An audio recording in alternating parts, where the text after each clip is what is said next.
We will now proceed to the acknowledgement of the members. The Chair would like to recognize the presence of Senior Deputy Speaker, the Honorable Aurelio Dong Gonzales Jr. from the 3rd District of Pampanga, the Honorable Johnny T. Pimentel, Vice Chairperson from the 2nd District of Surigao del Norte, the Honorable Jonathan Kate Flores from the 2nd District of Bukidnon, and the Honorable Vice Chairperson, Honorable Romeo Acop from the 2nd District of Antipolo City. May I request the COMSEC to please recognize the presence of the witnesses and resource persons? Thank you, Your Honor. We have in attendance for today from the Department of Education, Undersecretary for School Infrastructures and Facilities, Mr. Pimaco Densing III. Can you please take the seat in the panel? Thank you. Undersecretary for Curriculum and Teaching, Ms. Gina O. Gono. Can you please take a seat in the panel on the right side, Your Honor. Mr. Undersecretary, here, please. Thank you. Undersecretary for Procurement, Mr. Gerard L. Chan. Undersecretary for Finance Service Project Management, Ms. Annalyn M. Sevilla. Major General Nolasco A. Mempin, retired Undersecretary. Undersecretary for Administration, Attorney Mel John L. Verzosa.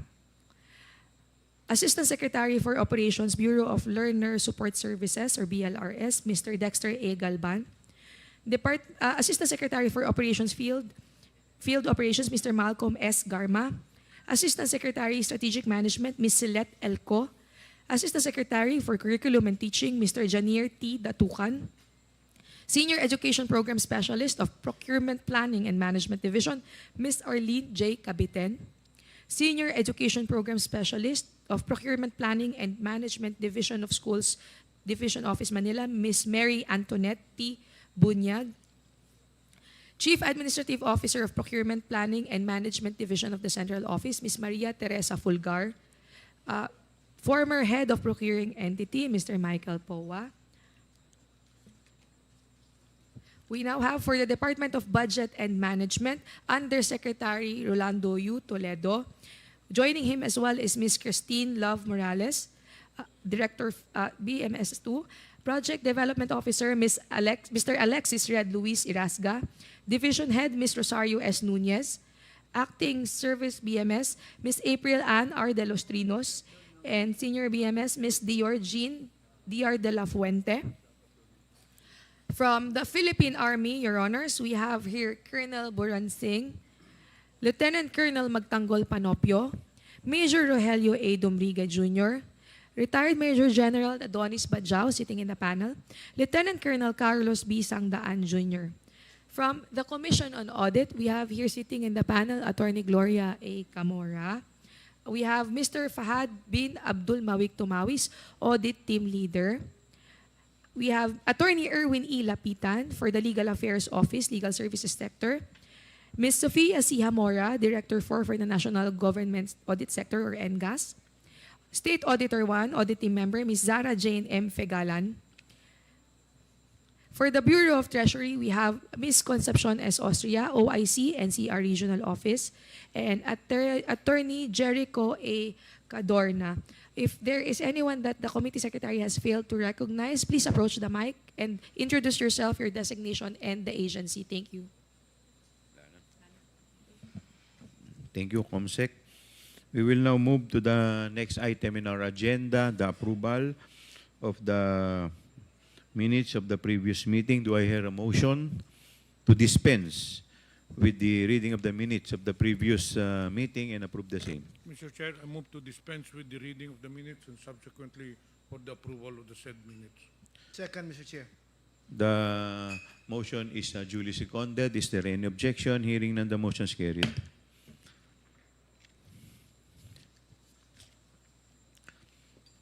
We will now proceed to the opening remarks. Good morning and welcome to the third hearing of the House Blue Ribbon Committee on the Privilege Speech number 379 of Congressman Rolando M. Valeriano on asserting the power of the purse of Congress and the motu proprio inquiry on the budget utilization of the Department of Education. Conducting inquiries ay based sa discretion ng Kongreso at ito ay ayon sa ating saligang batas. In fact, in the first and second hearings already conducted by the committee, the following were seen. Number 1, gaps and abuses of Joint Circular number 2015-01 dahil makikitang mas mahigpit pa ang COA Circular number 97-002 sa cash advances kumpara sa Joint Circular 2015-001 ng Confidential at Intelligence Fund. Number 2, irregularities in the utilization of confidential fund ng OBP. Number 3, rekomendasyong amyendahan ng COA ang policy ng 180-day period to appeal dahil ito ay mahaba masyado. Number 4, regularity kung paano ginamit ang pondong inilagak sa OVP at DepEd, halintulad na lang sa DepEd na hindi pala maayos na naipatutupad ang last mile school projects, pati ang school-based feeding program kung saan madaming nasirang pagkain. At number 5, rekomendasyong mag-submit ng SALN ng accountable officers and special disbursing officers at iba pa. Ang Kongreso ang guardian of public funds. Ang investigasyon ng government transaction is a proper exercise of the power of inquiry. Kabilang sa mga transaksyong ito, ang government agencies created by Congress and officers whose positions are within the power of Congress to regulate or even abolish, since Congress has authority to inquire into the operations of the executive branch. It would be incongruous to hold that the power of inquiry does not extend to executive officials who are the most familiar with and informed on executive operations. Nararapat lamang na maipatawag ang mga empleyado ng executive na mas nakakaalam ng mga transaksyong pinasok nila. The power of inquiry with process to enforce it is grounded on the necessity of information in the legislative process. If the information possessed by executive officials on the operation of their offices is necessary for wise legislation on that subject, by parity of reasoning, Congress has the right to that information and the power to compel the disclosure thereof. It also follows that non-compliance and unjustified, baseless refusal with congressional inquiries is tantamount to a violation of the Constitution. Kung sa kaso nga ng Standard Chartered Bank versus Senate Committee on Banks, Financial Institutions, and Currencies 2007, the Supreme Court recognized that the Senate Committee on Banks summoned Standard Chartered Bank merely as resource persons or as witnesses. In a legislative inquiry, hindi bilang akusado sa isang criminal case, nor will they be subjected to any penalty by reason of their testimonies. Dahil dito, hindi nila pwedeng baliwalain ang pagharap sa komite ng Senado. Hindi rin sapat na dahilan na dahil may kinabinbin ng kaso sa korte ay hindi nasisipot sa pagdinig ng Kamara.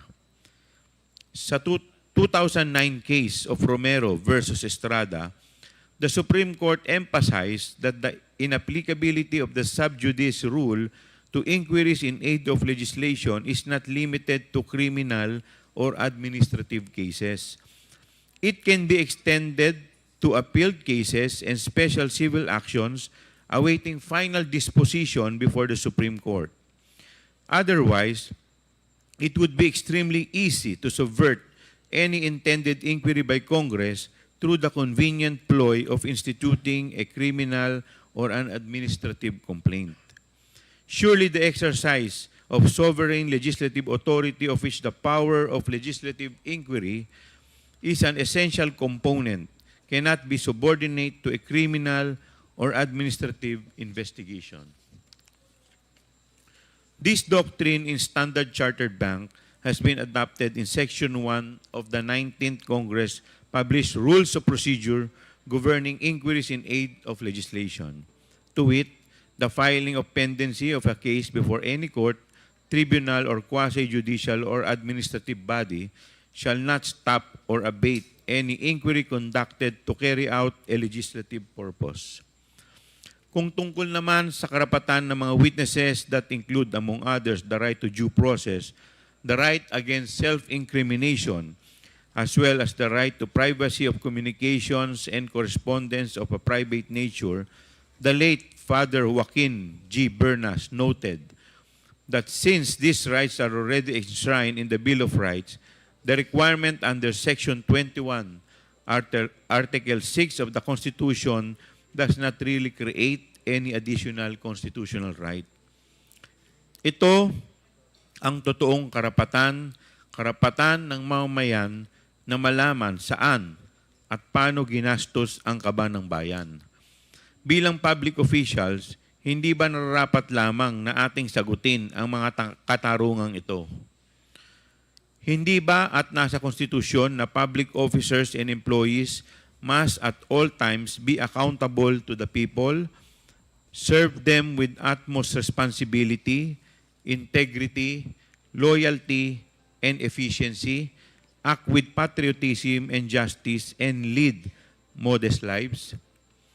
Kaya aking hinihikayat ang iba pang kawani ng pamahalaan na may kinalaman at kaalaman tungkol sa mga transaksyong ating sinisiyasat na lumabas na at lumapit sa House Blue Ribbon Committee upang tulungan tayong ilabas ang katotohanan sa paggamit ng pondo ng bayan upang magamit ito sa mga mas may katuturang bagay.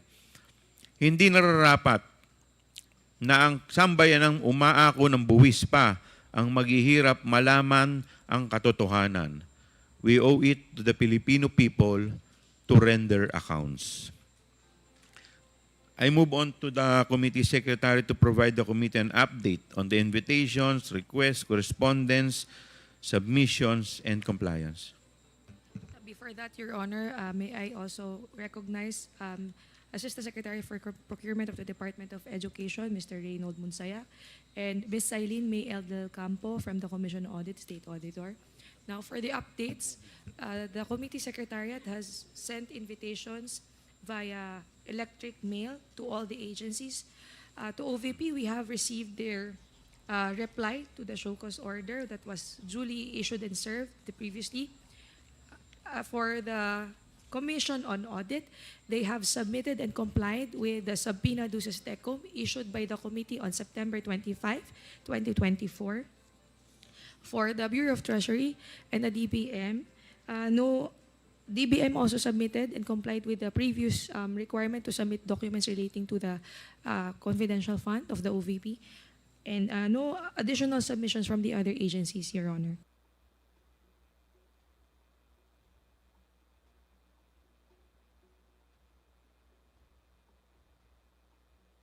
Update as well, Your Honor, for the show cause order issued at present, the Secretariat notes the absence of Mr. Edward Fajarda, as well as the new invitee, spouse of Mr. Edward Fajarda, Ms. Sunshine Fajarda. Some of the additional invitees as well for the Department of Education are not present, or the committee secretary has not been informed of their presence, particularly Attorney Brady De Castro, Attorney Resty Osayas, are not here today, Your Honor. Pardon, Your Honor, Mr. Resty Osayas is present. Attorney Resty Osayas, for all our guests and resource persons and witnesses, if you have not been recognized, kindly approach the mic, introduce yourself and your agency and your designation. Thank you.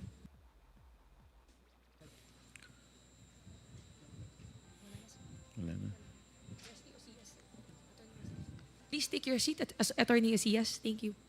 Are you? Mr. Chair, just registering my attendance, I am former Undersecretary Omar Romero, formerly USEC for Legal of DepEd. I was invited also, but I have yet to be acknowledged, Mr. Chair. Thank you. Were we able to issue subpoena ad testificandum to the resource person that we invited, subject of the show cause order? No, Your Honor. No issuances for subpoena ad testificandum yet, Your Honor. Do I hear a motion from any member for the issuance of subpoena ad testificandum to the resource persons that we invited or subject of show cause order, and yet they refused to attend and recognize this committee? Mr. Chair, Yes, Honorable Flores. I move that we issue a subpoena ad testificandum to the persons named by the COMSEC, those who were issued the show cause orders. Your Honors, may I be recognized, sir? Yes, Comsec. The individuals who were previously issued show cause orders were Attorney Zuleika T. Lopez, Attorney Lemuel Ortonio, Attorney Rosalina Sanchez, Ms. Gina F. Acosta, Ms. Julieta Villa del Rey, and Mr. Edward Fajarda, Your Honors. So those will be, those persons or resource persons are subject of the show cause order? Okay. So do I hear a second to the motion of the Honorable Kate? Duly seconded. Is there any objection? Hearing none. The COMSEC is ordered to issue a subpoena ad testificandum to the following resource person, 5 resource persons, namely Pardon, Your Honor, 6, Attorney Lopez, Attorney Ortonio, Attorney Sanchez, Ms. Acosta, Ms. Villa del Rey, and Mr. Fajarda. Okay. And may I also request that a bulletin or lookout bulletin order be issued as well, in coordination with the Bureau of Immigration and DOJ. Noted, Your Honor. Meron pa po ba kayong mga concern? Wala na po. We will now, on that note, let us now proceed. Mr. Chair, Honorable Acop. in the second hearing that we have had, I think we have required the Department of Budget and Management to provide a copy of the letter request from the Office of the Vice President for the release of contingent funds in some requests for personal services and maintenance and operating expenses in 2022. Was this complied? Yes, Your Honor. Thank you. Yeah, DBM. May I know if the Commission on Audit, which was required to submit the following: a copy of the letter sent by the OVP through Attorney Lopez instructing the COA not to comply with the subpoena duces tecum issued by the House Committee on Appropriations; Yes, Your Honor. Also complied by the Commission on Audit. documents related to the OVP's liquidation of the 125 million confidential funds; Yes, Your Honor. Complied. documents related to the purchase of information, including details about how the 14 million pesos was spent and for what information; Complied as well, Your Honor. documents related to the payment of cash reward, including details about the recipients and purpose of the rewards; Complied as well, Your Honor. documents related to the OVP's safe houses, including the number of safe houses, their locations, and maintenance costs; Complied, Your Honor. documents related to the purchase of supplies, including details about suppliers and contractors; Complied, Your Honor. all attachments and documents related to the notice of disallowance issued by the Commission on Audit regarding the OVP's budget; Complied, Your Honor. and the audit action, in this case, the notice of disallowance and the liquidation report for the OVP's confidential funds; Complied, Your Honor. all supporting documents related to the Office of the Vice President's confidential funds as deemed necessary by the COA Intelligence and Confidential Funds Audit Unit for proper evaluation of the liquidation documents submitted; Complied, Your Honor. documents related to the OVP's purchase and supplies, including details about suppliers and contractors; Complied, Your Honor. documents related to the OVP's provision of medical and food aid, including details about the recipients and the specific types of medical supplies and food; Complied, Your Honor. documents related to the OVP's surveillance activities, including details about the specific areas where those activities were conducted; Complied, Your Honor. and data on the extent of the proper implementation of the school-based feeding program, including the amount of funds affected. Complied, Your Honor. Now, for COA's Mr. Fahad bin Abdul Malik Tumawis, he was required to submit the following, or the rental data for the OVP's head office, 10 satellite offices, and 2 extension offices, including the square footage of each office space, lease commencement dates, and a breakdown of rental costs for each type of rental. Was this submitted by Mr. Tumawis? Yes, Your Honor. Thank you. Now, COA's attorney Gloria A. Comoro was required to submit the following, or was required to submit copies of the rental or lease agreement for the 10 satellite offices and 2 extension offices of the Office of the Vice President. Complied as well, Your Honor. The Bureau of Treasury, Mr. Cadorna, was required to submit a position paper on the salary grades, accountability, and fidelity band coverage for STOs, or Special Disbursement Officers. Complied as well, Your Honor. Thank you. And Mr. Rinaldo Monsayak, to submit records of the conversation he had with Yusek Mercado and other DepEd officials during the lunch meeting in Linden Suites. Not yet, Your Honor. Not yet. And lastly, Mr. Chair, Mr. Dexter A. Galban was required to submit the following: a full report of the actions taken by DepEd to address the issues flagged by the COA regarding the school-based feeding program, a list of the suppliers involved in such program, a report on the issues encountered in the program's implementation in previous years, and data on the number of schools and students affected by the lapses in implementation. Did Mr. Dexter Galban, DepEd Assistant Secretary for Operations, submit these requirements, Mr. Chair? At present, Your Honor, the Secretariat is not in receipt of said documents. He has not submitted. None to the knowledge of the Secretariat, Your Honor. None in the email as well, Your Honor. Thank you. Is Mr. Monsayak present, I think? Do you know of this requirement? Your Honor, to be honest, I just learned of this requirement today. Okay. I did not receive any order or document or email requiring me to submit this, Your Honor. Now you know that you were required to submit records of that conversation. Yes, Your Could you Honor, submit, I sir? will comply, Your Honor. Thank you. Now, Mr. Dexter Galban, is he around? Take your seat.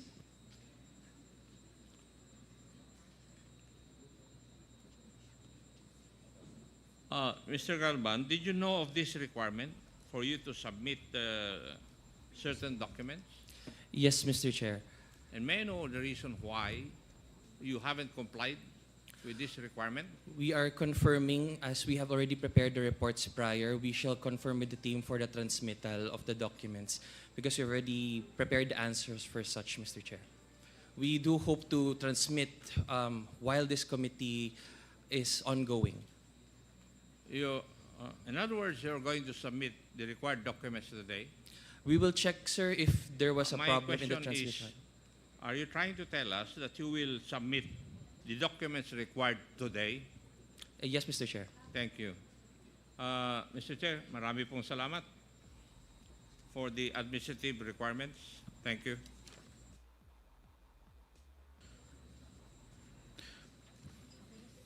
Okay na? Okay, meron pa po bang ibang gustong mag-manifest? Wala na po. We will now proceed to the continuation of the deliberation and interpellation. But before we proceed, the Chair would like to recognize the presence of the Honorable Senior Vice Chairperson, the Honorable Bienvenido M. Abante Jr. from the 6th District of Manila, the Honorable Ernesto M. Junicio Jr. from the 1st District of Manila, and the Honorable Jervil B. Luistro from the 2nd District of Batangas. Ma'am. New resource persons. Your Honor, I would also like to recognize the pleasure of the members. New resource persons, Director for Heidi Espuelas from the Commission on Audit, and from the Department of Education, Director for and back for Chairperson Attorney Resty Osias. Thank you. Okay, before we proceed to the interpellation proper, may I request the COMSEC to please administer the oath of the new invitees. Thank you, Your Honor. To all the new resource persons invited and present today, kindly stand up and raise your right hand. All members of the Philippine Army as well, sirs, please stand up. Even those in the panel, newly invited, sir. All right. Please raise your right hand. Do you solemnly swear that the statements you will give before this committee shall be the truth, the whole truth, and nothing but the truth, so help you God? The oath has been administered, Your Honor. Thank you. We will now proceed. The first to interpolate, the Honorable Romeo Acop.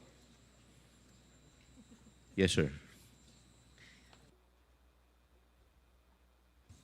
Thank you, Mr. Chair, and magandang umaga po sa atin lahat. Mr. Chair, I would just like to proceed or continue my interpellation in the second hearing for COA. Kasi in the last hearing, ang COA, Attorney Camora, are you? Yes. Kayo po ang sumagot nung tinanong ko kung yung confidential funds of the Office of the Vice President were liquidated in accordance with the protocol provided for by the Joint Circular. Kayo po ang sumagot doon, di po ba? At sinabi po ninyo na the liquidation was done in accordance with the protocol provided by the circular. Totoo po ba yun? Attorney Camora. That is true po. That is true. Mr. Chair. Okay. And kayo po ba ay sumasang-ayon sa akin na yung liquidation is merely a documentary checklist and does not actually show that the expenses are actually reasonable or even true? Would you agree with that? I would have to agree, Mr. Chair. Pakiulit po. Agree po, it's documentary. Do you agree with my statement, Madam? Yes, Mr. Chair. Thank you. And would you agree also that the confidential funds of the Office of the Vice President are public funds? Yes, Mr. Chair. Thank you. And would you agree that COA, or the Commission on Audit, your agency, is the agency or government agency which is supposed to be the guardian to see to it that public funds are spent properly? Would you agree with that also? Yes, Mr. Chair. Thank you. Now, since you have stated that the Office of the Vice President liquidated its confidential funds required under Joint Circular, would you also agree with me that the accomplishment report provided by the Office of the Vice President were 100% implemented? Mr. Chair, what do you mean by 100% implemented po? Na-implement ba yung pag-liquidate nung amount of 125 million as confidential fund of the Office of the Vice President? Yes, Mr. Chair, the entire 125 million was liquidated. And would you agree with me that the documentary pieces of evidence submitted by the Office of the Vice President were merely acknowledgement receipts? Would you agree with me? The documentary evidence of payment, yes, Mr. Chair. Yes, and could you give me the specifics insofar as the acknowledgement receipts submitted for the expenses, insofar as the confidential fund of the OVP is concerned, could you give us how much is for the rental of safe houses? How much would be the amount for purchase of information? Do we For- have the number of acknowledgement receipts submitted by the OVP? For what account, Mr. Chair? Rental of safe houses? For rental for the period fourth quarter 2022 po. Yes. It's 16 million po, Mr. Chair. Rental of safe houses. Yes, Mr. Chair. The rental is for 11 days? Would you agree with me? Yes, Mr. Chair. Since the accomplishment report Pursuant to provides- the accomplishment report, yung amount for the rental of safe houses were paid for 11 days. Yes, Mr. Chair. Tama po? Yes, Mr. Chair. Yes. How about, and how many acknowledgement receipts were submitted for this? Mr. Chair, for rental of safe houses, we received 34 acknowledgement receipts. How about for transportation expense? What was the amount and the number of acknowledgement receipts submitted for its liquidation? For transportation, it's 10 million, and the number of recipients is 72. 72 acknowledgement receipts. Yes, Mr. Chair. Now, for the purchase of information, the same requirement. Mr. Chair? Magkano po yung sa purchase of information? For the purchase of information based on the documentary evidence of payment, it's 14 million, and the number of recipients is 142, Mr. Chair. Okay. And there are two items for rewards for medicine and various goods. Tama po. Mr. Chair, there are actually three. Three? It's payment of reward medicines, and payment of reward various goods. What would be the amount allotted for each of the three? Based on the documentary evidence of payment, for payment of reward, it was 10,050,000. For medicines yun? For reward lang. For reward lang. 10 million? 50,000. Okay. For the payment of reward medicines, it's 24,930,000. And for the third? And for the payment of reward various goods, it's 34,857,000, Mr. Chair. Thank you. Comsec, pwede po bang pakita natin yung sample ng acknowledgement receipt for the payment of rental of safe houses?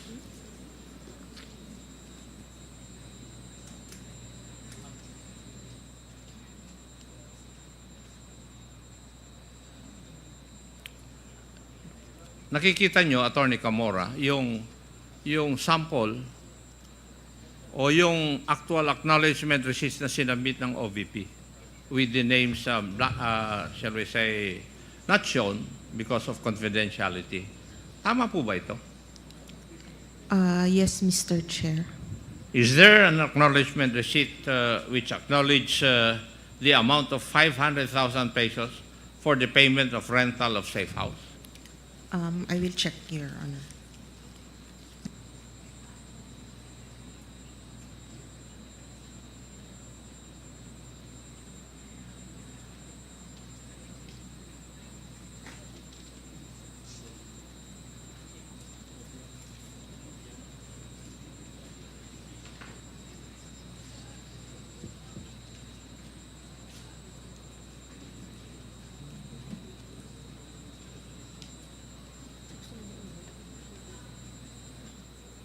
Mr. Chair, may I ask a question again? Meron po bang acknowledgement receipt amounting to 500,000 for the payment of rental of safe house? Meron po, Mr. Chair. Para sa isang safe house lang ito? We have no information, Mr. Chair. What we know is para sa isang recipient nung yung money paid po. If I asked you the question, yung 500,000 ba yun for 11 days or for 1 day?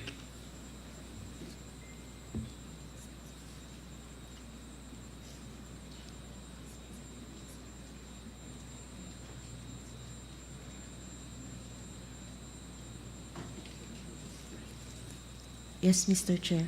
Ano po ang yes? 1 day or 11 days? Since the accomplishment report says December 21 to 31, we think it's 11 days. For 11 days? Yes, Mr. Chair. For a single safe house? We have no information on how many safe houses that 500,000 was spent on, Mr. Chair. Sabi nyo kanina, rental of safe houses in the amount of 16M with 34 acknowledgement receipts. Is it logical for me to conclude na 34 safe houses ito?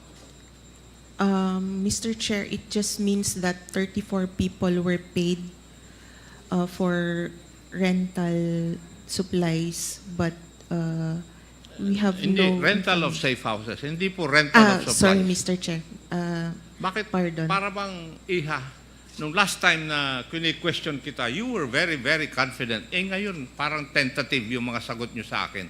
May know why? Nung last time, very, very confident kang sumasagot sa aking mga katanungan. Eh ngayon, very tentative ka and very, very careful ang pagsagot mo sa akin. May know the reason why? There's no reason, Mr. Chair. There's no change? Ay, hindi mo mapapansin yun. Ako ang nakakapansin kasi ako nagtanong sa iyo last time. At ako pa rin ang nagtatanong sa iyo ngayon. And I noticed that change. Now, yung 34 acknowledgement receipts given by 34 persons, hindi ba nangangulugan yung 34 na safe houses yon? Yes, sir. There's information that one receipt may pertain to one safe house. Safe house, okay. So, if I asked you, yung receipt na amounting to 500,000 for the payment of rental of safe house, would it be logical for me to conclude that this is for one safe house for 11 days? Yes, Mr. Chair. Para sa 11 days, yung 500,000 para sa isang safe house. Yes, Mr. Chair. Now, if I asked you, how much would that be per day para sa isang safe house? Mr. Chair, it would amount to 45,000 something. 45,454.55 per day. 45,000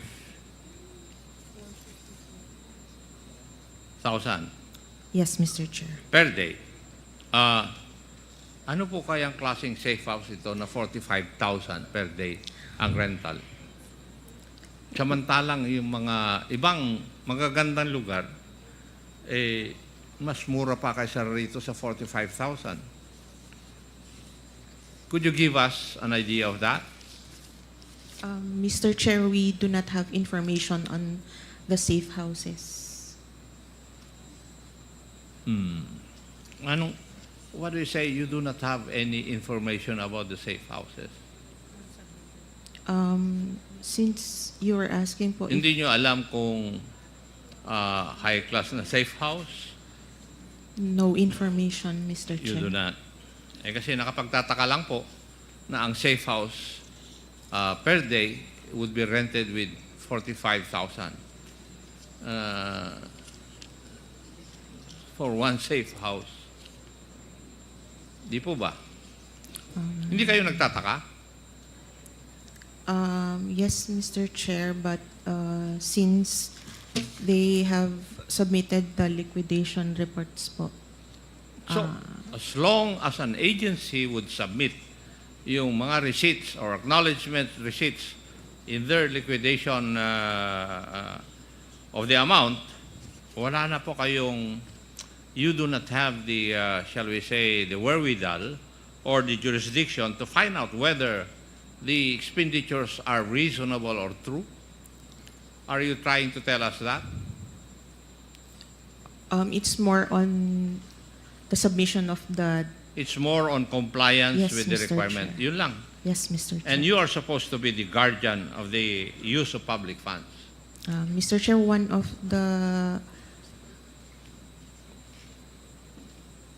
the documents is their certification, so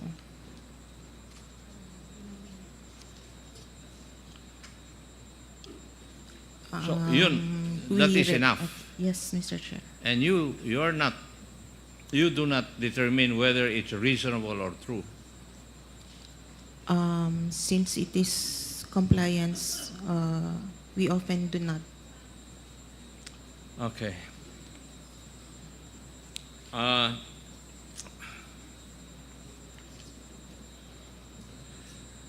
Yung pong pag-comply ng Office of the Vice President, as you have stated a while ago, in accordance doon sa joint circular, yung the amount of 125 million. So, ang ibig niyo pong sabihin, nag-submit yung Office of the Vice President ng liquidation report, physical and financial plan, documentary evidence of payment, at saka accomplishment report, okay na po sa inyo yun? We still review the documents reported, Mr. Chair. And what is your objective when you review the documents? Whether, Ano po ang tinitignan nyo sa dokumento? whether compliant po siya, Mr. Chair, sa requirements under Kaya nga, the joint circular. tinignan nyo lang kung yung documents would comply with the joint circular. Yes, Mr. Chair. And you do not determine whether kasinungalingan na, totoo o hindi, yung nakalagay doon po sa documents. Are you trying to tell this committee that? Mr. Chair, we have issued an ND on the... Hindi, sagutin nyo muna po yung aking katanungan. Para bang ang sinasabi nyo dito sa amin, dito sa committee na ito na nag-iimbestiga, na basta't na kompleto po yung mga dokumento required by the joint circular, okay na sa inyo. Pero sinabi ninyo na nire-review ninyo yung documents. Ano po yung hinahanap ninyo dun sa dokumento? Na it is also in accordance with form and substance? Ganun po ba? Yes, Mr. Chair, since And- prescribed din po sa joint circular ang Yes. forms. And you do not determine whether kasinungalingan, may katotohanan? Yung nakalagay po doon? We check the certification as long as the certification is there, Mr. Hindi Chair. naman po nyo sinasagot sa katanungan ko eh. Doon sa pagre-review ninyo, hindi kasali na i-review ninyo kung pwedeng totoo yung nilalagay doon o hindi. Mr. Chair, yung ano lang po, submission lang po talaga. Kaya nga, form and substance lang. Yes, Mr. Chair. Okay. Whether it's unreasonable, out of this world, you do not care. Unless it's really, really far-fetched. But, Mr. Chair, it's more on submission po talaga ng documents required. Yeah. Sige. I would just like to state na in the last hearing, you confirmed that the liquidation report, all the documents supposed to be submitted in accordance with the joint circular, for the amount of 125 million, nakalagay doon yung 14 million for the purchase of information, pero walang detalye ano yung mga impormasyon na yon, or it does not even show how important those informations were. Worth 14 million, yung 35 million for supplies na ginamit in 11 days. Hindi po katakataka yun? Mr. Chair, 35 million for supplies in 11 days. Hindi po kayo nagtaka doon? as long as they submitted po the Wala nga mangyayari sa atin. acknowledgement receipts. So long as they submit the acknowledgement receipts. Yes, Mr. Chair. Okay. Further, Mr. Chair, yung accomplishment report, it does not require further details po. And it is the only form under the joint circular. Okay. Hindi ko Which na they po are required. tinatanong. Kasi kung ganito po yung inyong patakaran, wala nga po kayong mababantayan. Di po ba? Mr. Chair, kaya po meron po silang certification yung head of agency. Pero may certification na, but you do not even determine whether the contents of the certification are reasonable or not. Whether they are true or not, you do not determine that. Yes, Mr. Chair, given the Yes. nature of the fund po. Yeah. Kagaya ng 40 million for medical and food aid, ilang kayang informant ang ginamot at binigyan ng gamot? In 11 days. 35 million. Hindi po kayo nagtataka? For supplies po, Yes. Hindi po ba? Ang there report were nyo kanina 69 for recipients. medical and food aid, 40 million. Di po ba? Yes, Mr. Chair. Yes. And for 11 days to be spent for medicine, medical aid. Hindi kayo nagtataka? Paano na-spend yun in 11 days? 5 of which are holidays. Mr. Chair, given the nature of the fund, that it's confidential. Doon po so, kayo bumabalik doon sa nature of the fund palagi eh. Yun ang otherwise, napapansin Mr. ko Chair, na doon kayo nagko-cover. Pero definitely, your job is to see to it that public funds are spent properly. I asked you that. Yes, Mr. Chair. Yes.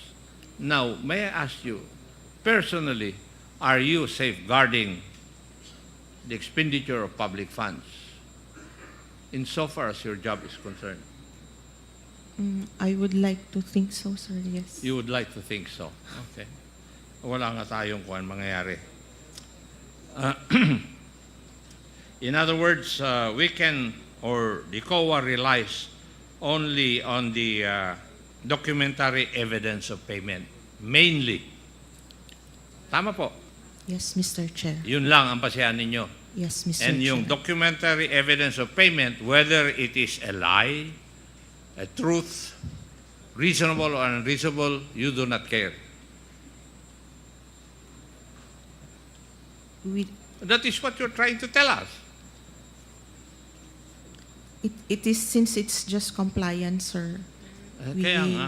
In other words, para pang ang sinasabi nyo sa akin, I do not know how my other colleagues would take that, pero parang ministerial na lang yung trabaho nyo pala. If we read through the Yes. joint circular. That is sir, what you're trying to tell me. Okay? Ministerial lang pala yung trabaho ninyo. Masarap na trabaho yan, ah. Di po ba?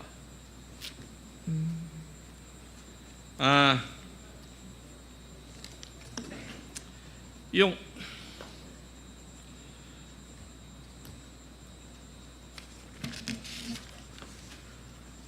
pagtignan natin ang liquidation report, ang nakalagay lang dito ay ginastos ng Office of the Vice President the amount of 125 million from December 21 to 31, 2022, or 11 days. And this was certified by the Vice President, by the Special Disbursing Officer, Madam Gina Acosta, and the Chief Accountant, Madam Julieta Villa del Rey. Would that be correct? Yes, Mr. Chair.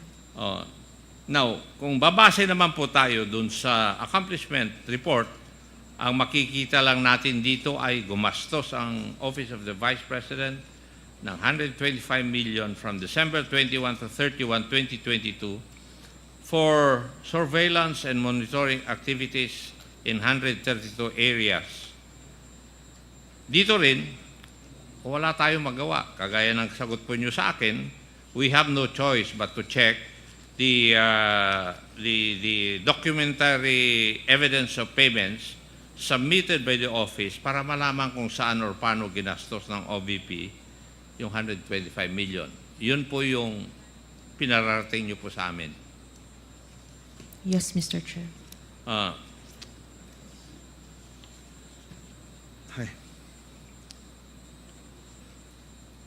So, yung titignan po natin talaga is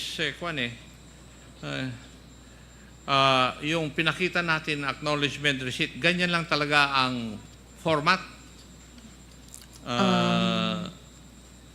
That is what, Nakalagay lang ang amount, pangalan at signature ng tumanggap, at date kung kailan niya ito natanggap. That is it. yes, Mr. Chair. Yun yung sinubmit po nila sa amin. And COA does not try to determine kung sino man yung taong yun, existing ba siya o hindi. You do not. No, Mr. Chair. No, thank you. Para lang for my information. So, you do not have any means or you do not exert any means para ma-determine kung totoo yung mga nakalagay sa acknowledgement receipt. You just take it hook, line, and sinker na totoo po yun. Mr. Chair, probably we could, but given the limited manpower po of the ICFAO, Ni walang ID yung tao na sinasubmit. no, Mr. Chair. No, wala. Talagang sikretong-sikreto. What was submitted to us, that is what we audit, Mr. Chair.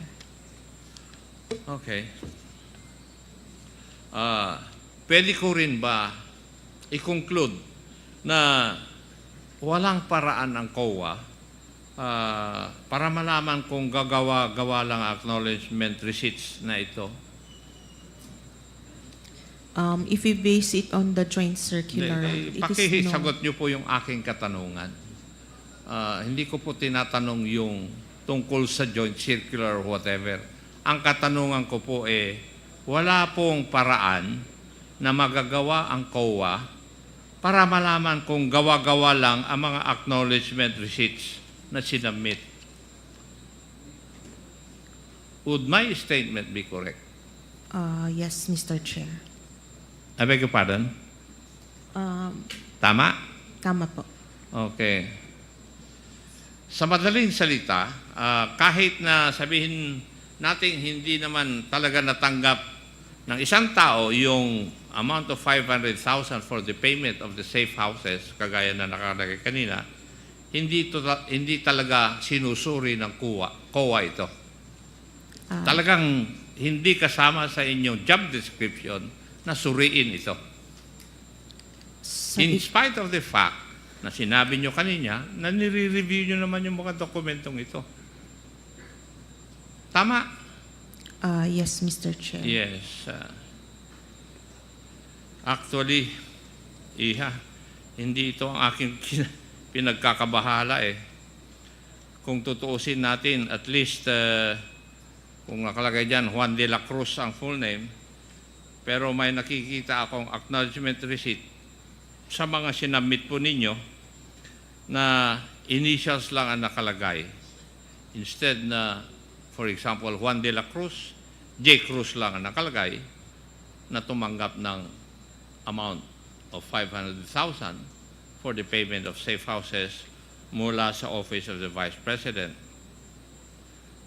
kung ganitong proof lang ang papasa na sa COA, wala na talaga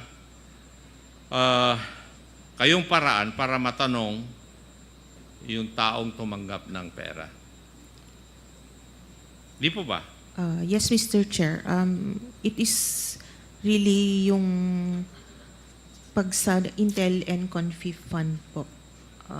There's no verification.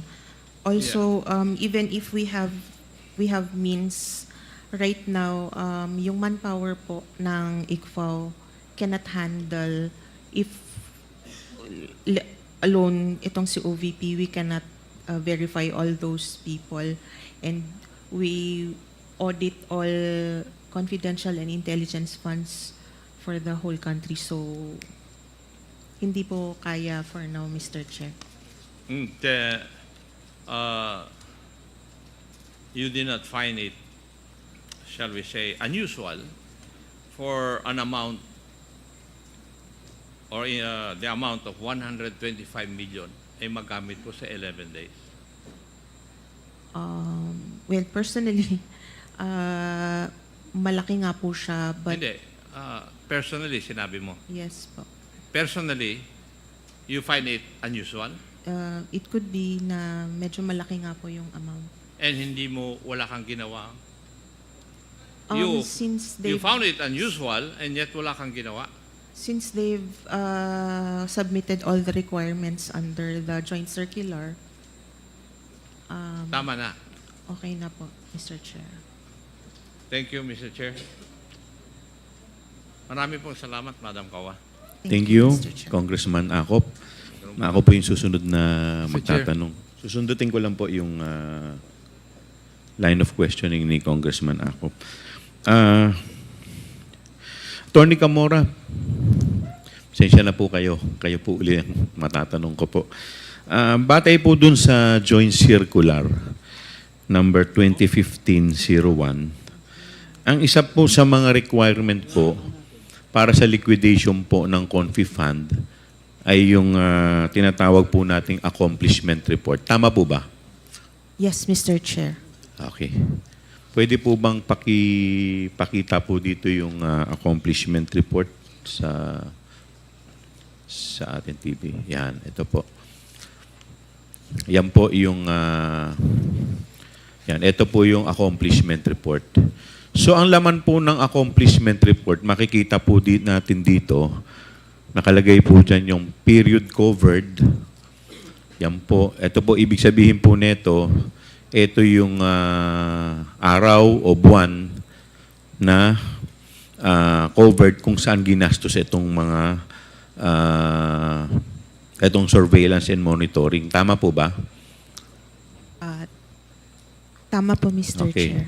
So dito naman sa actual outcome o accomplishment, nakalagay po dito yung mga dahilan kung ano po, saan po ginamit yung pera. Tama po ba? Tama po, Mr. Chair. Okay.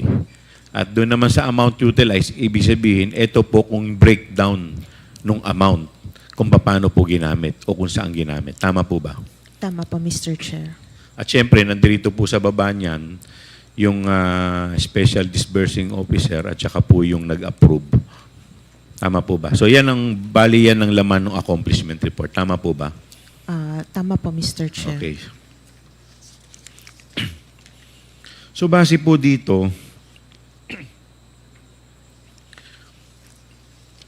dito po makikita po natin yung sa letter C, rental of other incidental expenses relative to the maintenance of safe houses. Dito po sa rental ng safe houses ng OBP, hindi po ito nagre-refer sa long-term lease. Tama ba? Hindi po, sir. We have no way of knowing. Tama po Yes ba? po. Okay.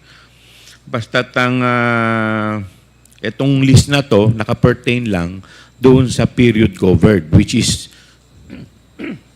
yung December 21 to December 31. Tama po ba? Yes, Mr. Chair. So, ibig sabihin, ito nakalagay po dyan na 16 million, ito lang po yung covered niya. Yung December 21 up to December 31. Yes, Mr. Chair. Okay. Yun yung time po na... Yun yung time payment. na ginastos Yung itong payment. 16 Opo, million. yes, Mr. Okay po? Chair. Yes, Mr. Okay. Chair.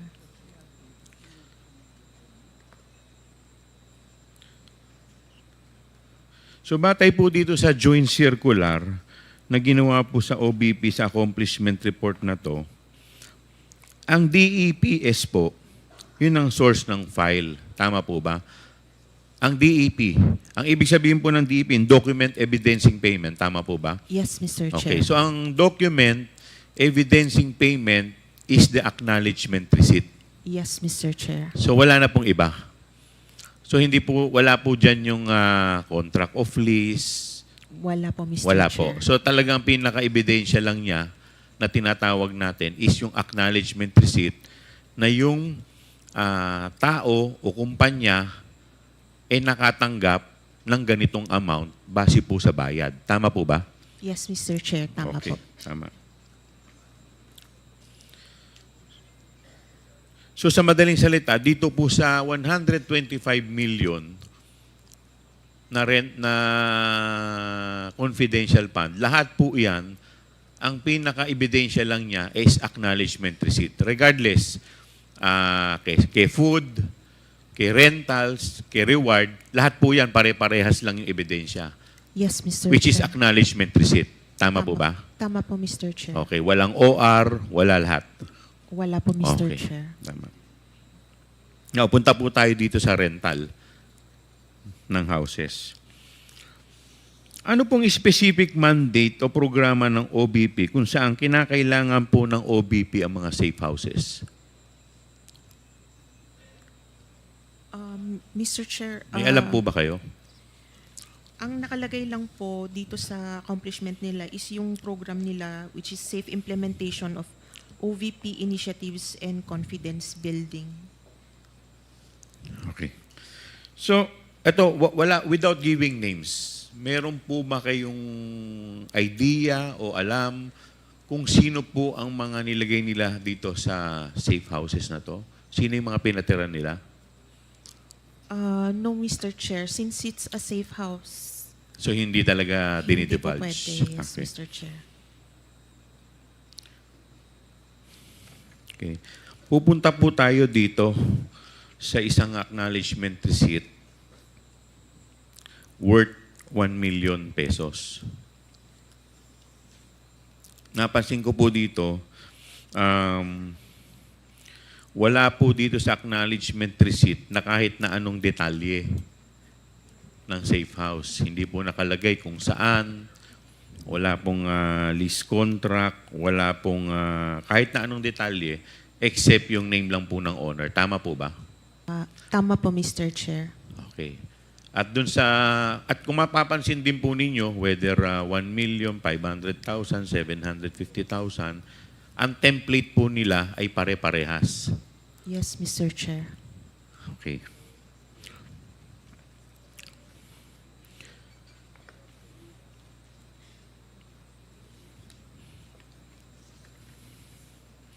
Based po dito, sinasabi po ninyo sa liquidation ng OBP Confidential Fund, yung 2022, 34 ang acknowledgement receipt. At tama po ba? Yes, Mr. Chair. Okay. Tama At kanina, sinabi po ninyo, sa 34 na to, 34 po yung safe houses. So, ibig sabihin, isang resibo represents one safe house. Tama po? Yes, Mr. Chair. Okay.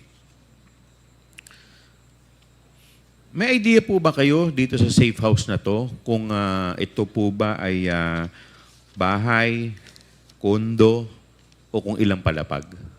Wala po, Mr. Chair. Wala pong information. Wala po kayong Kung idea. ano lang So, yung- ibig sabihin, wala kayong alam na detalye. No details, Mr. Chair. Okay. So, lumalabas din po dito, in 11 days, ang nagastos po nila sa safe houses is 16 million. Yes, Mr. Chair. Ayan po. Okay.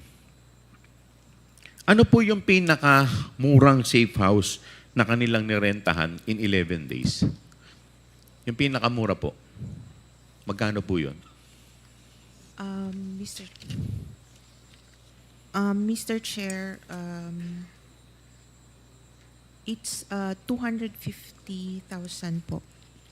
ang pinakamurang safe house na kanilang nirenta in 11 days is 250,000. 250,000, Mr. Chair. Okay. At ano naman po, magkakano naman po yung pinakamalaki?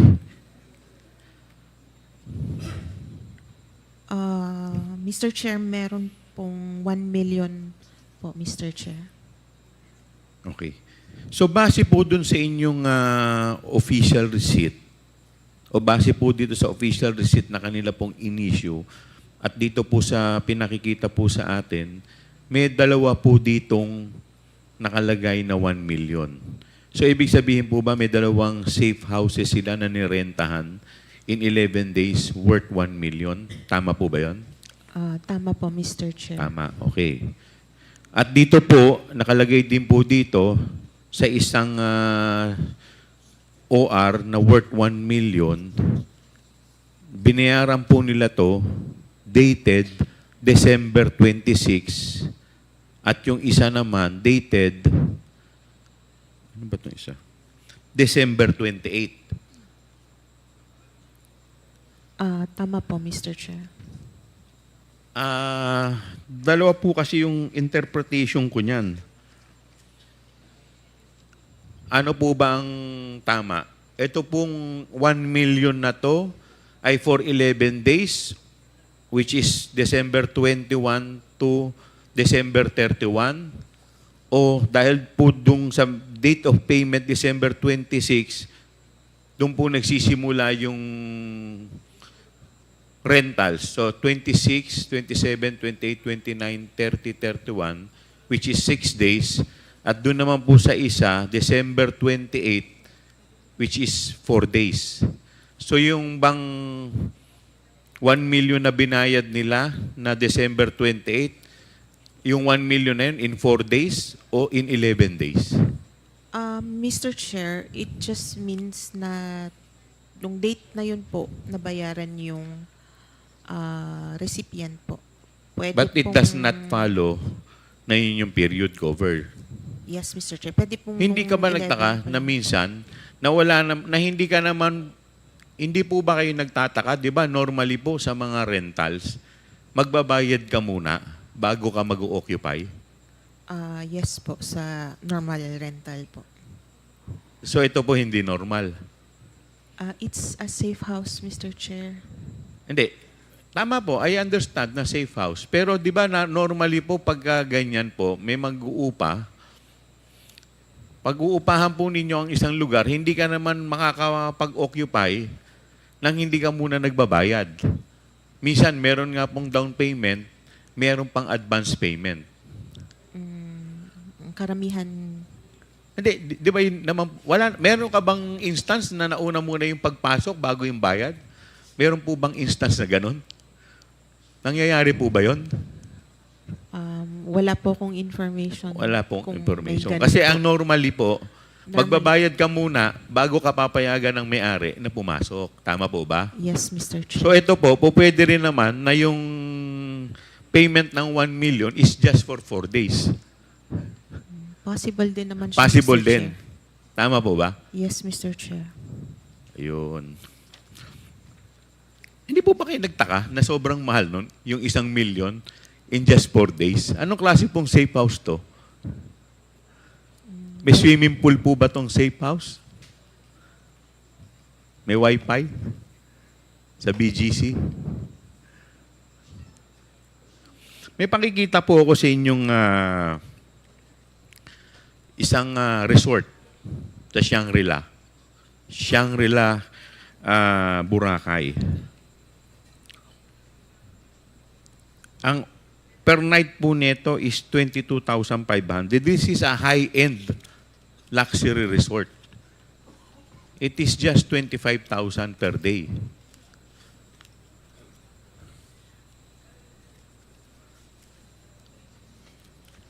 As compared po natin dito sa 1 million, bali magkano po lumalabas yung 1 million per day in 11 days?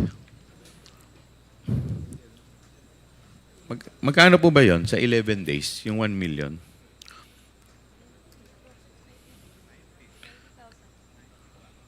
Mr. Chair, 90,000. 90,000 a day. 909, Yes, Mr. Chair. As compared po dun sa luxury resort with complete amenities. Much worse kung 4 days. Yung 1 million. 200 Magkakano po lumalabas yun in 4 days? 250, Mr. 250,000 per day. Hindi po ba kayo nagtaka kung bakit ganun kamahal? Wala Hindi po naman kayo nagtaka? kaming information kung gaano kalaki building po ba Wala siya po kayong or- information kung gaano po kalaki yung building. Okay. May papakita pa rin po ako sa inyo. Yung mga condo unit po sa BGC. Yan po. 90,000 per day. 90,000 per month sa BGC Taguig po. Hindi po yan 90,000 per day. That is 90,000 per month ang rental po dyan sa BGC. Ganyan po ba ang itsura nung rest house na nirenta? Wala Yun- pong information. Wala po kaming information on the anong wala. klase pong safe house.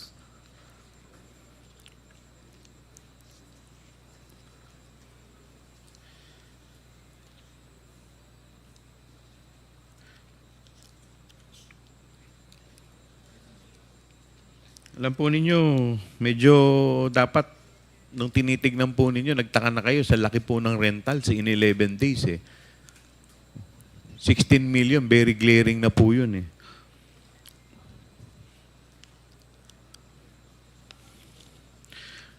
Nung December 28, 2022, ang binayaran po nila sa rentals is worth 2.850 million. Tama po ba? Yung petsang December 28, 2.6 million.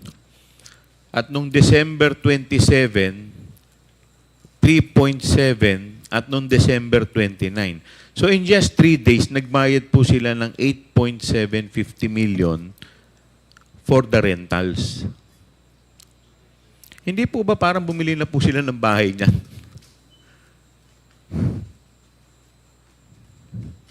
Pwede. Tama Mr. po Chair, ba? hindi po allowed ang purchase ng Ayun, safe house. hindi allowed yung purchase. Since kailangan pong Yes. Hindi rin secret- allowed yung construction. Tama ba? Yes, Mr. Chair. Okay. But that amount is equivalent to one house. 8 something million. 8.7 million. Tama po ba? Lalong-lalo na kung sa probinsya. And we have 30... Ilan to? We have 32 ba to? 32 safe houses. 34 acknowledgement receipt.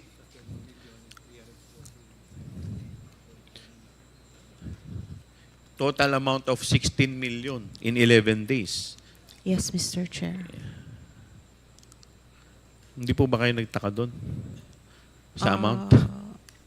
Since safe house naman po siya, Mr. Chair. Kasi hindi allowed. Hindi naman po rin namin alam kung ilan ang sine-safe house, ilang... Kasi kanina tao. sinabi po ninyo, one receipt is equivalent to one safe One house. safe house. Tama po ba? Tama po. Pero kung ilan yung taong ilalagay doon, or kung sino mga yon, wala po kami Ayan, pupunta po tayo information. dyan sa taong binabanggit po ninyo. Balik po tayo dun sa accomplishment report. Doon po sa provision of medical and food aid.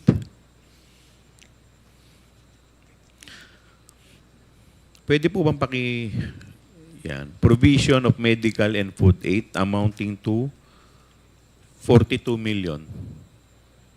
40 million, Mr. Ay, Chair. 40 million. At sa akin dito, 42. Okay. Amounting to 40 million. So that, dito po sa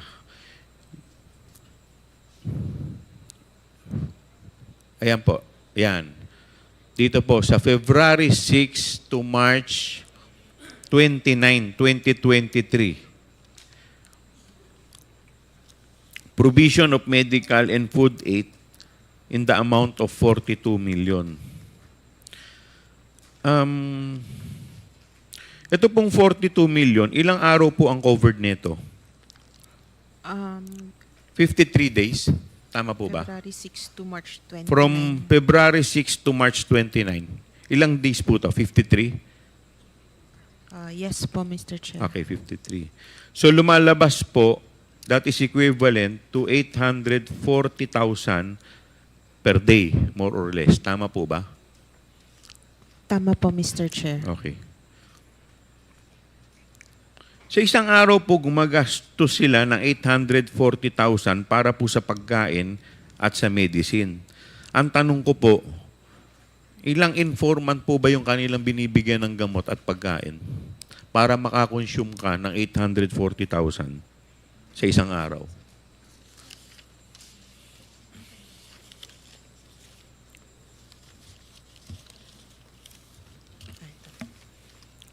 Kasi pagpalagay na po natin na 2,000 po ang isang sako, that is equivalent to 420 sacks of rice a day. Mr. Chair, based sa documentary evidence of payment, Pakilakas there po. were 119 recipients po. 119 na acknowledgement receipts po.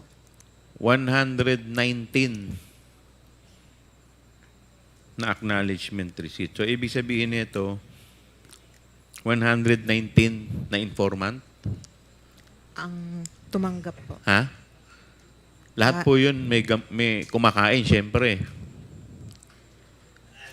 119 po na acknowledgement receipts siya, pero wala pong details indicated kung ilang Informants ang kanilang... ilang tao ang nabigyan po, Mr. Chair. Okay. Kasi nakakagulat lang. Kasi sa 840,000 po, parang grabe namang, sa dami naman pong pinakain nito in a day.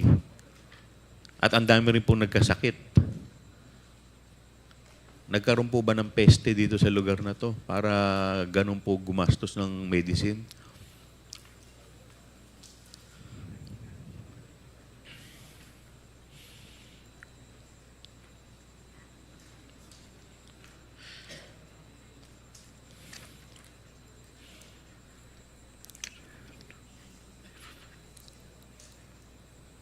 So again, dito po sa food and medicine, same DEPS. Ibig sabihin, same din po yung evidence na kanilang inilabas, which is yung acknowledgement receipt. Tama po ba?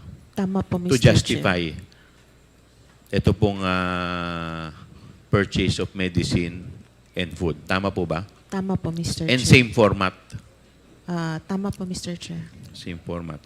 Same format for the rentals and same format for the medicine and food. Opo, Mr. Chair. Okay, so pare-parehas po.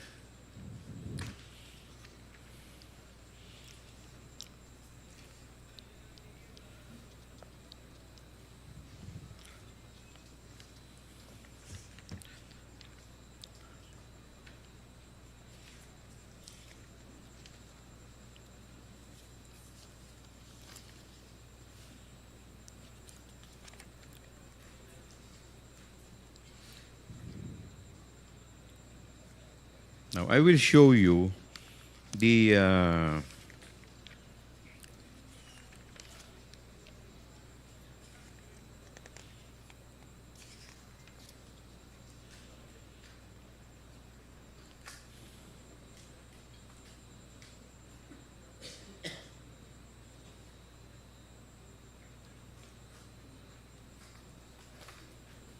Now, Attorney Camora, since kayo po ang official na COA ng Intelligence and Confidential Fund of Audit Office, kabisado nyo po more or less yung mga expenses items na kasama sa accomplishment report ng OVP. Tama po ba? Tama po, Mr. Chair. Okay. Now, to refresh your memory, I am showing the relevant portion of the accomplishment report indicating the expense items covered by the 125 million confidential fund. Pwede po ba paki-flash yung actual outcome ng accomplishment?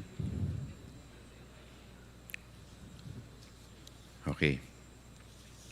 Bilang parte po ng COA, ICFAU, familiar po ba kayo sa DILG Memorandum Circular number 99-65? Revised guidelines relative to the utilization of funds for intelligence or confidential purposes. Mr. Chair, isa po siya sa yung dating guideline. Yan po yung dating guidelines. Opo, Mr. Okay. Chair. So kung mapapansin po natin, maliban na lang sa mga purchase of ammunition, pareho po at nagmamasyang item sa DILG Memorandum Circular at sa accomplishment report na ginawa ng OVP. Tama po ba? Tama po, Mr. Chair. Bali yung template at copy-paste ang expense items. Tama po ba? Tama po, Mr. Chair. Tama po? Tama po, Mr. Chair. Okay. So, alam niyo po ba na yung tinatawag na DEPS, ito po yung documentary evidence of payment or document evidencing payment. Tama po ba? Tama po, Mr. Okay. Chair. So, ito pong DEP na ito ay makikita sa Joint Circular number 2015-01. Tama po ba? Tama po, Mr. Chair. Okay. Ang DPE ay nagsisilbing requirement o supporting documents para sa utilization ng confidential fund. Tama po ba? Tama po, Mr. Chair. Now, I am showing to you Section 4.12 of the Joint Circular.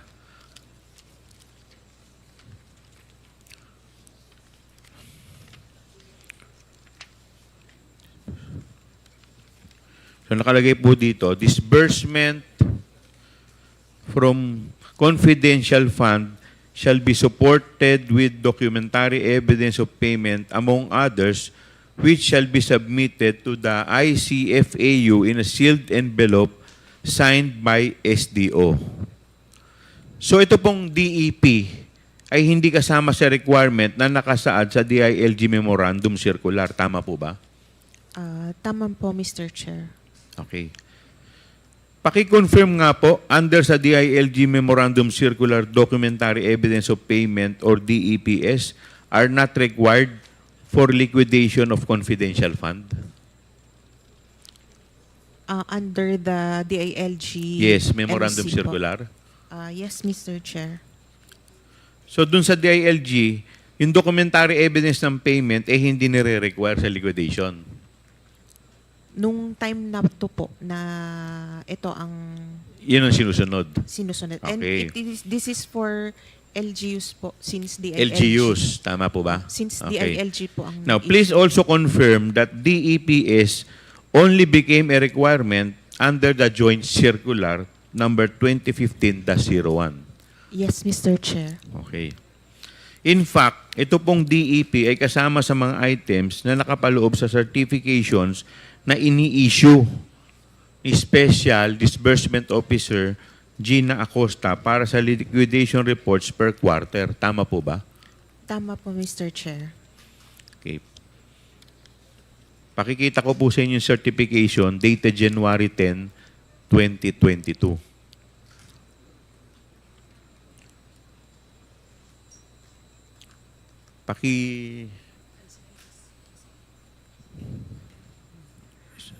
Yan po. Ayan, o. Ayan. Tama po ba yan? Mr. Chair, hindi po ito yung template ng... Yan po yung dating January 10, 2020. Ibig sabihin, hindi pa po siya yung OBP. Tama po ba? Opo. Yes, Mr. Chair. So parang mayor pa po siya nito. Tama po ba? Ito sa LGU. Tama po ba? Sa Vice President na pala siya, tama? Yes, Mr. Okay. Chair. Now, Office of the Vice President, First Quarter Confidential Fund Accomplishment Report dated March 30, 2023. Pakikita rin po namin sa inyo. Yung March 30, 2023. Yan. Template po itong certification na to, di ba? Yes, Ito po Mr. yung template? Chair. Yes, Okay. Mr. Chair. Na kinuha mismo sa joint circular. Yes, Mr. Chair. Okay. Now, dumako po tayo dun sa audit observation memo for the 2023 first, second, and third quarter confidential fund. Common deficiency po na tinatawag sa AOM na to ay lack of DEPS as proof that the confidential fund was disbursed. Tama po, Mr. Chair. Tama po?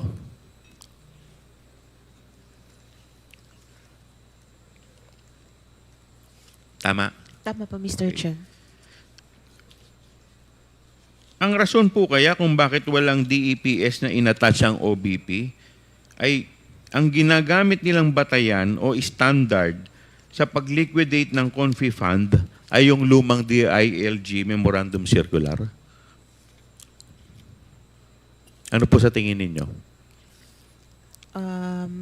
Pwede. Pwede, Mr. Chair, since dati hindi pa po required ang DEPs. So marahil, ito na yung nakasanayan na guidelines ng staff ng OBP sa pag-liquidate po ng Confi Fund na galing po sa Davao. Tama po ba? Pwede, Pwede. sir. Pwede po, tama? Yes, Mr. Chair. Okay. So, ibig sabihin, kaya po nagkaroon po ng ganyan dahil parang yung nakakagawian po nila dati, yung pa rin ang ina-apply nila sa ngayon. Tama po ba? Tama po, Mr. Chair. Okay. Thank you. Yun lang po.